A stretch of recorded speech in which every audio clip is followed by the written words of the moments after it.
Olá, meu caro amigo, olá, minha cara amiga de todo o Brasil. Seja muito bem-vindo ao programa Saber Direito Responde. Eu me chamo Flávio Martins, sou professor de Direito Constitucional e nesse programa eu estarei na companhia de 3 acadêmicos do curso de Direito. 3 estudantes do curso de Direito que estão aqui na minha companhia e eu lhes apresento nesse instante. Eu estou aqui com o Daniel, com a Maíra e com o Lucas. Sejam bem-vindos ao programa Saber Direito Responde. Nós vamos, no programa de hoje, falar sobre direitos e garantias fundamentais.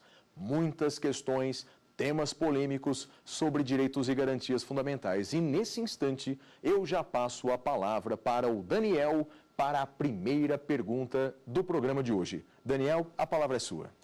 Professor Flávio, podem tanto a lei ordinária ou emenda constitucional suprir algum direito fundamental? Veja, Daniel, a pergunta, há 2 maneiras de responder a sua pergunta, de uma maneira tradicional ou de uma maneira um pouco mais polêmica. Vamos começar pela maneira tradicional. Em princípio, direitos fundamentais são cláusulas pétreas.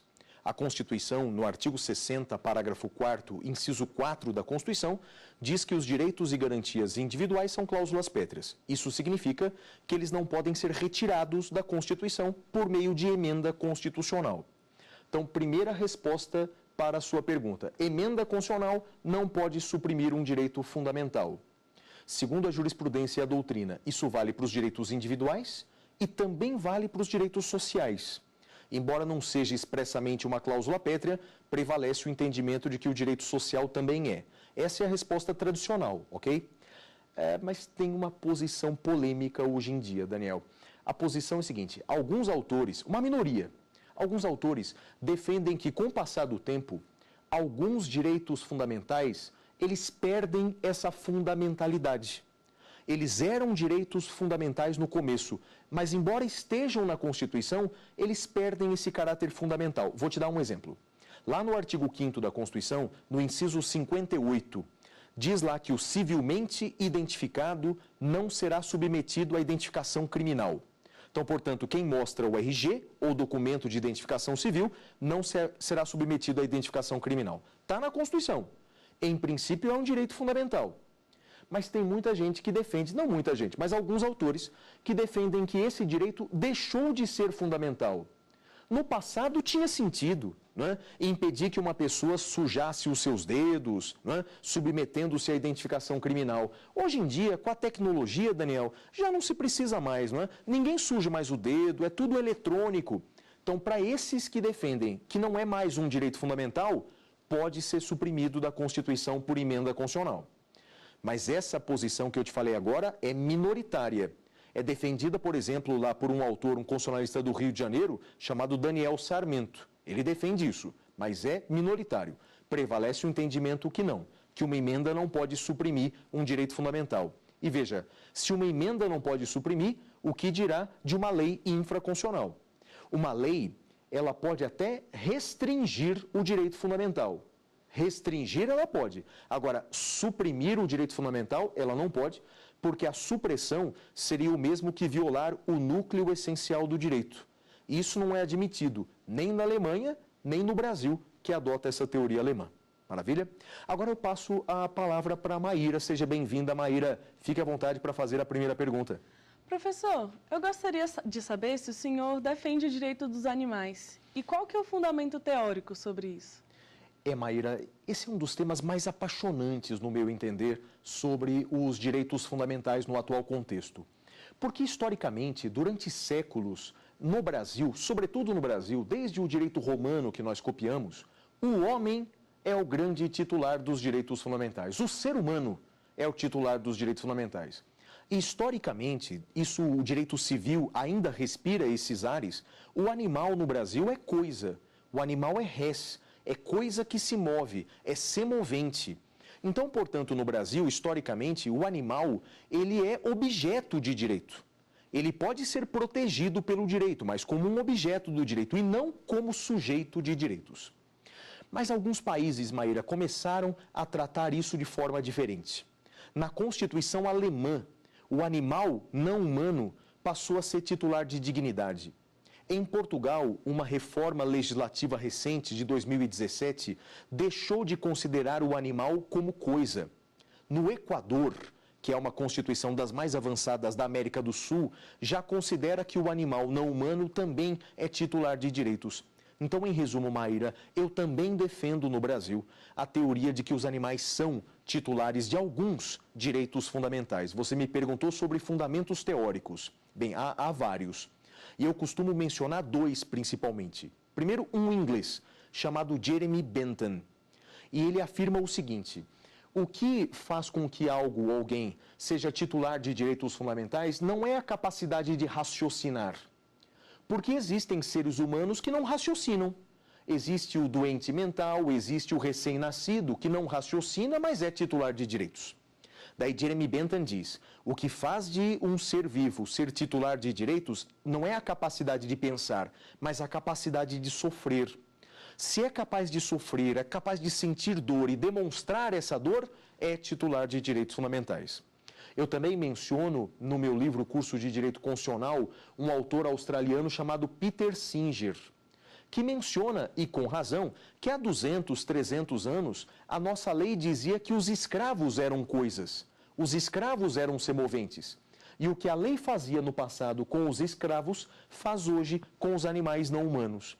Então, me parece uma evolução necessária da legislação brasileira acompanhar o que a legislação de outros países já faz, de tratar o animal não mais como objeto de direito, mas como sujeito de direitos.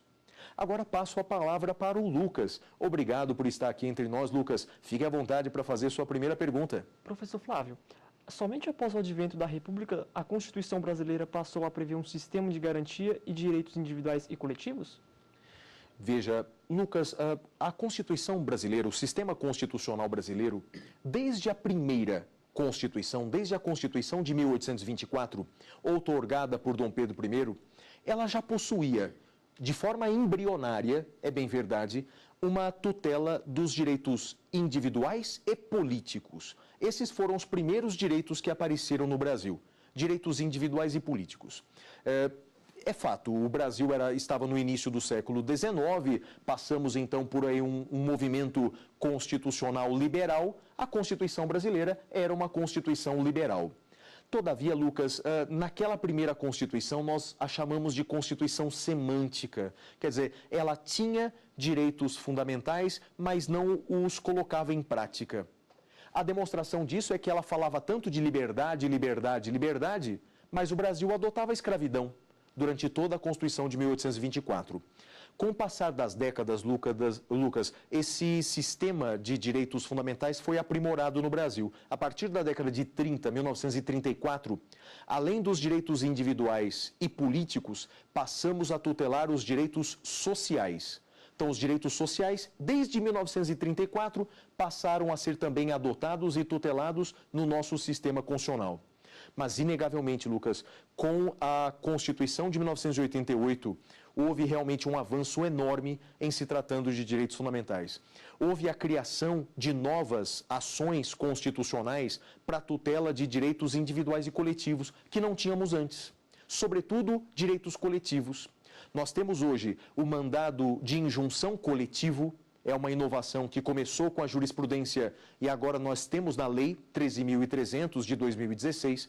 Temos o mandado de segurança coletivo, que é uma inovação da Constituição de 88. Então, havia já a tutela nas constituições anteriores, mas, de fato, é a Constituição de 88 a que melhor tutela os direitos fundamentais, a que dá maior eficácia para os direitos fundamentais, sejam eles direitos individuais, políticos, sociais e coletivos. Daniel, fique à vontade para a segunda pergunta sua da aula de hoje. Professor, brasileiro naturalizado pode ser extraditado? Bem, Daniel, nós temos um tratamento constitucional no artigo 5º 51 da Constituição Federal. O artigo 5º 51 da Constituição, ele afirma que brasileiros natos não podem ser extraditados do Brasil. Então, jamais um brasileiro nato poderá ser extraditado do Brasil. Todavia, o brasileiro naturalizado, ele pode ser extraditado do Brasil em duas situações. Por crime anterior à naturalização, por um crime que ele praticou antes de se naturalizar brasileiro. Então imagine que um estrangeiro, lá no seu país, praticou vários e vários crimes. Vem para o Brasil e se naturaliza. Por esses crimes que ele praticou no passado, ele poderá ser extraditado. E outra hipótese que o brasileiro naturalizado pode ser extraditado é por tráfico de drogas. Tanto faz se o tráfico é internacional ou se o tráfico é doméstico. Ele vai poder ser extraditado por tráfico de drogas, não importa se o tráfico foi anterior ou posterior à naturalização. Veja, a pergunta sua é se o brasileiro naturalizado pode ser extraditado. É possível a extradição nesses dois casos, mas veja, estamos falando de extradição passiva. É aquela que o Brasil extradita um brasileiro para outro país. Essas são as duas hipóteses. Em se tratando de extradição ativa, é aquela que o Brasil pede a extradição para o Brasil, essa recai de forma indiferente para natos e naturalizados. A diferença está na extradição passiva, a que o Brasil envia para outro país. E assim, meus queridos amigos, assim, minhas queridas amigas, terminamos o primeiro bloco do Saber Direito Responde. Te vejo no próximo bloco.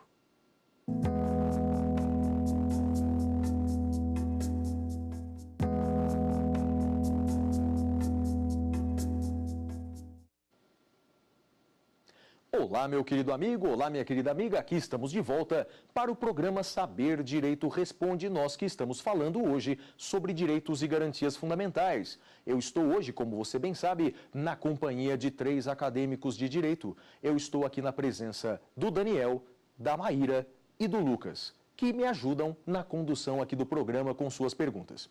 Para começarmos agora esse segundo bloco, eu passo a palavra para a Maíra. Maíra, fique à vontade para fazer a sua pergunta, a segunda pergunta do programa de hoje. Bom, professor, o morto, ele é titular de direitos fundamentais? E o embrião, ele pode entrar nesses critérios também?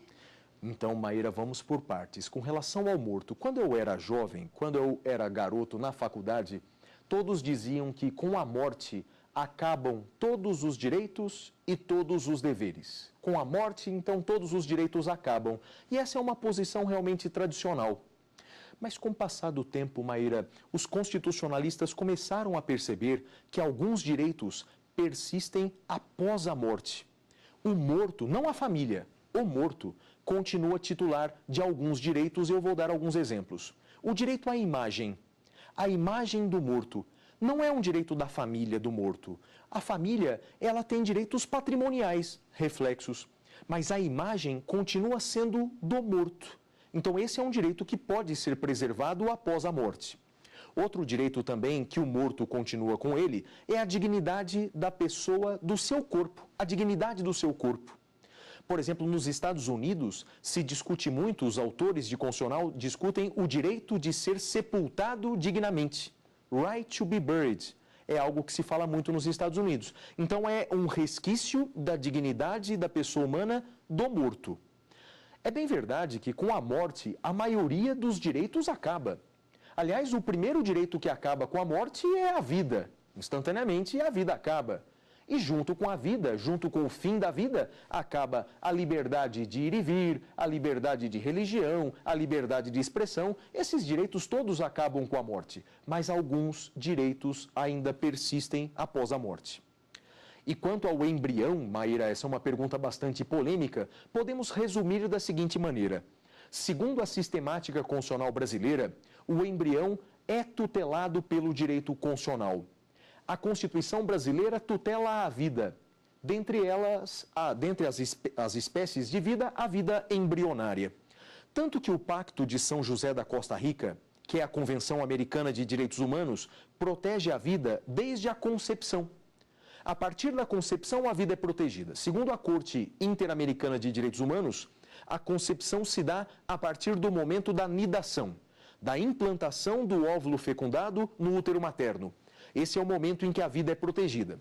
Segundo o STF, esse Pacto de São José é uma norma supralegal, está acima das leis. Então podemos dizer que o ordenamento jurídico brasileiro tutela a vida embrionária, tutela o embrião. Mas uma grande discussão já travada pelo STF é a questão de qual embrião. Isso vale para o embrião que está no útero materno, E também vale para o embrião que está congelado numa clínica de fertilização in vitro? O STF decidiu que a ação direta de inconstitucionalidade 3510, uma ação emblemática, vale a pena ler pelo menos o voto do ministro relator, Carlos Aires Brito. Segundo o Supremo Tribunal Federal, na DIN 3510, o embrião que está no ventre materno é titular de alguns direitos fundamentais, como, por exemplo, o direito à vida. Agora, Maíra, o embrião congelado, o embrião fora do ventre materno, segundo o Supremo, não é titular de direitos fundamentais. Esse embrião não é titular de direitos fundamentais.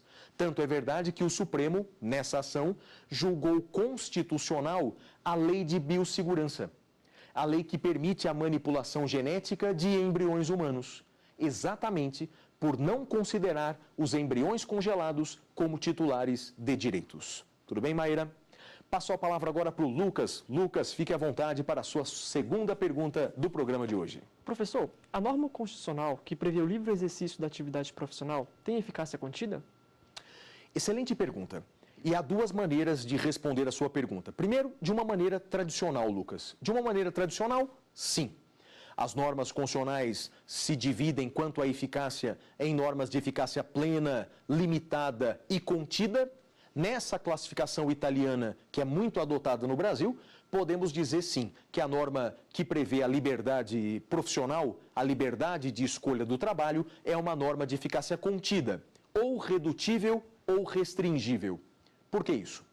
Porque o artigo 5º 13 da Constituição, ele afirma que é livre o exercício de qualquer trabalho, ofício ou profissão, vírgula, atendidas as qualificações profissionais que a lei estabelecer, ou seja, a lei pode restringir o acesso a algumas profissões. Foi exatamente o que fez, Lucas, o Estatuto da OAB. O Estatuto da OAB restringiu o acesso à advocacia, exigindo do bacharel em Direito a aprovação no exame da OAB para ser advogado. Isso mostra, portanto, que o artigo 5º, inciso 13, pode sofrer restrições. E, portanto, é uma norma constitucional de eficácia contida, como você me perguntou. Essa é a resposta tradicional. Agora vamos para uma resposta diferente, contemporânea, que a doutrina questiona. Alguns autores, e eu sou um deles, questionam a existência dessa norma constitucional de eficácia contida. É porque, na realidade, Lucas, toda norma constitucional pode sofrer restrições. Historicamente, a gente imaginava no Brasil que somente algumas normas poderiam sofrer restrições infraconstitucionais, como esse artigo 5º, inciso 13 da Constituição. Mas não é verdade. Toda norma constitucional pode sofrer restrições infraconstitucionais, desde que essas restrições sejam razoáveis e proporcionais. Eu vou te dar um exemplo. O artigo 5º, inciso 11 da Constituição, a inviolabilidade domiciliar. Se lhe perguntarem qual a eficácia dessa norma, você vai ter que dizer, é uma norma de eficácia plena, é uma norma de eficácia plena. Mas recentemente, Lucas, entrou em vigor no Brasil uma lei 13.301, conhecida como Lei do Mosquito, que permite que a autoridade sanitária entre nas casas sem autorização dos donos, contra a vontade dos donos, para coibir, para diminuir o foco do mosquito Aedes aegypti. Veja, é uma norma de eficácia plena que sofreu restrição constitucional. Então, hoje em dia, a doutrina moderna entende que normas constitucionais de eficácia contida, ou redutível, ou restringível, é um erro doutrinário. Na realidade, toda norma constitucional pode sofrer restrições, desde que essas restrições sejam razoáveis e proporcionais. Maravilha? Agora volto aqui para o Daniel, para a sua terceira pergunta do programa de hoje. Daniel, fique à vontade. Professor, por sentença judicial, é possível um brasileiro perder a sua nacionalidade? A Constituição, Daniel, a Constituição brasileira, no artigo 12, prevê duas hipóteses de perda da nacionalidade. São duas situações. A primeira situação é o cancelamento, isso está no artigo 12, é o cancelamento da naturalização por sentença transitada em julgado. Então, vou explicar essa hipótese. É o cancelamento da naturalização por sentença transitada em julgado. Ponto 1. Só recai sobre brasileiros naturalizados. Então, somente a naturalização pode ser cancelada por sentença. Ponto número 1.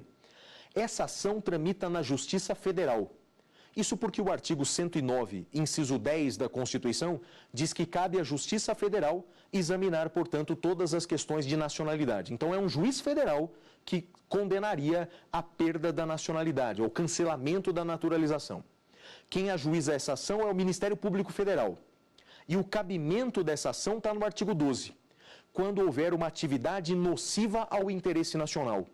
Então, se o estrangeiro vem para o Brasil e se naturaliza brasileiro, e aqui, por exemplo, ele pratica uma série de crimes, é possível que o MP federal ajuize uma ação e, portanto, cancele por sentença transitada em julgado, cancele a naturalização. É a única hipótese de cancelamento da nacionalidade por sentença.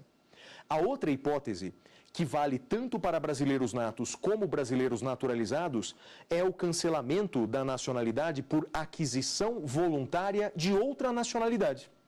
Então, se um brasileiro, pode ser brasileiro nato, vai para os Estados Unidos e adquire voluntariamente a nacionalidade norte-americana, ele vai perder a nacionalidade brasileira.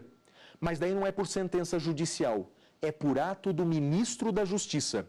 E essa é uma novidade agora da lei da migração. Antigamente era ato do presidente, agora é ato do ministro da Justiça e Segurança Pública. E basicamente esses são, Daniel, os dois casos de perda da nacionalidade. Um é por sentença judicial, só recai sobre o naturalizado. O outro é por ato do ministro da Justiça, que recai sobre o brasileiro nato e naturalizado. Maravilha? Agora, Maíra, a sua próxima pergunta. Fique à vontade. Além dessas novidades que você citou, quais as outras novidades da lei de imigração? Maíra, em 2017, entrou em vigor no Brasil a lei da migração e eu diria que o grande espírito da lei da migração é facilitar o ingresso no Brasil dos estrangeiros. Então, é propiciar, tratar de maneira humanitária os estrangeiros que vêm ao Brasil.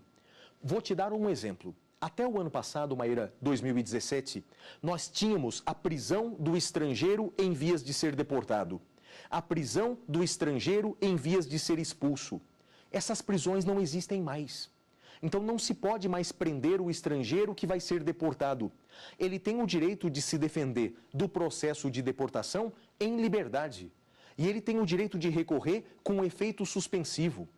Outra mudança, olha o tratamento que nós damos aos estrangeiros, como melhorou esse tratamento com o olhar dos estrangeiros, não é? Antigamente, o estrangeiro no Brasil ele podia ser expulso por ato do presidente da República por qualquer ato atentatório ao interesse nacional. Não sei se você se lembra, mas já houve um caso de decretação da expulsão de um jornalista estrangeiro porque o presidente, à época, não gostou da reportagem. E aí decretou a expulsão do jornalista. Isso não pode mais. Hoje, a expulsão de estrangeiro só é possível depois de condenado por sentença transitada em julgado.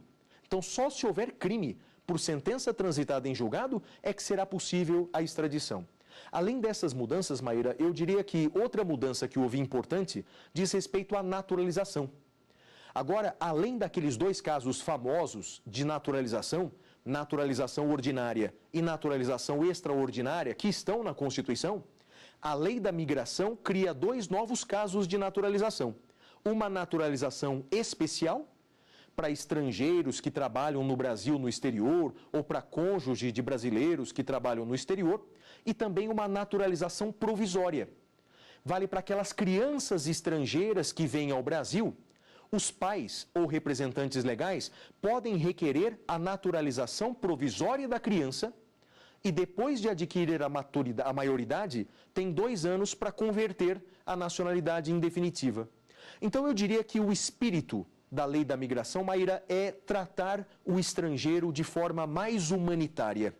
Na lei anterior, que era o Estatuto do Estrangeiro, nós permitíamos vários casos de prisão, várias restrições ao ingresso no território brasileiro. Agora não. Quer ver um exemplo curioso? Engraçado e curioso. Antigamente era um dos requisitos, Maíra, para se naturalizar brasileiro, ter boa saúde e ter boas condições financeiras. Eram requisitos para naturalização. Portanto, só admitimos alguém que tivesse uma boa saúde, de doente basta o brasileiro, e alguém que tivesse dinheiro, porque de pobre bastamos nós. Agora, a nova lei não tem esses requisitos. O pobre e o doente podem se naturalizar brasileiros sem qualquer impeditivo legislativo. Essas são algumas das muitas mudanças da lei da migração. Obrigado pela pergunta, Maíra. Lucas, a palavra é sua. Mais uma pergunta, meu amigo. Professor, o brasileiro nato que perdeu a nacionalidade originária por naturalização voluntária, ao readquirir a nacionalidade brasileira, será brasileiro nato ou naturalizado? Excelente pergunta, excelente pergunta. Essa pergunta, inclusive, Lucas, eu já vi em muitos concursos públicos, não é? Antigamente, até o ano passado, até 2017, Lucas, essa resposta não estava na lei brasileira, era uma resposta doutrinária. Mas agora, com o advento da lei da migração e do decreto de novembro de 2017, que regulamenta a lei da migração, agora nós temos uma resposta. A resposta é a seguinte: se alguém perdeu a nacionalidade brasileira, ao readquirir a nacionalidade brasileira por ato do ministro da Justiça, agora é pacífico isso, não tem mais controvérsia. Vai ter a nacionalidade que tinha antes. Vai readquirir a nacionalidade que tinha antes. Ou seja, se era antes brasileiro nato, volta a ser brasileiro nato. Se era antes brasileiro naturalizado, volta a ser brasileiro naturalizado. E tem uma última diferença, Lucas. Antigamente, os requisitos legais bastavam que a pessoa, que esse estrangeiro, né, que quer ser brasileiro de novo, residisse no Brasil e requeresse ao ministro da Justiça. Agora, por expressa previsão legal, ele tem que abrir mão da nacionalidade estrangeira. Então, para voltar a ser brasileiro, ele tem que abrir mão da nacionalidade que ele adquiriu lá fora. Isso é uma exigência desde 2017. E assim, meu caro Lucas, minha cara Maíra e Daniel, obrigado pela presença de todos vocês. E a você, meu querido amigo, minha querida amiga, telespectador, telespectadora da TV Justiça, foi um prazer imenso estar com vocês em todos esses programas Saber Direito. Me despeço de todos com um abraço fraternal. Até a próxima! Ficou com dúvidas? Então mande um e-mail para saberdireito@stf.jus.br. E você também pode estudar pela internet. Basta acessar o site tvjustiça.jus.br.